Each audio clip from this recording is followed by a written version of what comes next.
السلام علیکم ورحمت الله وبرکاته. د شیخ ادریس رحمه الله د قاتلانو د گرفتاری لپاره سبا احتجاجي کال ورکړل شوی دی. په ټوله صوبه کې به ډېر भरपूर احتجاج وي. د هغې لپاره تحصیل ثمرباغ کې به هم احتجاج وي. نو ملګرو دا فیصله کړې ده چې انشاءالله سبا په معیارو کې د مازدیګر لمونځ نه بعد یو भरपूر احتجاجي مظاهره وي. نو چې څومره د حضرت شیخ صاحب معتقدین دي، شاګردان دي، که هغې تعلق د علماو سره، طلباو سره، ډاکټرانو سره، استادانو سره، تاجرانو سره څومره طبقات دي، نو دغه ټولو نه اپیل دا دی چې په دې کې شرکت وکړي.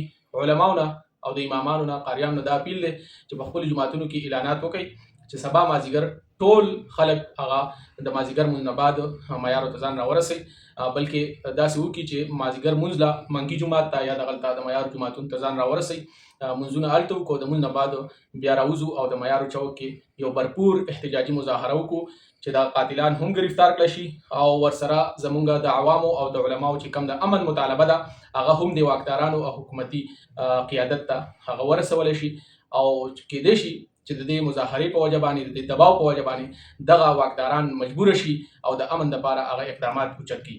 ډېره مننه، جزاکم.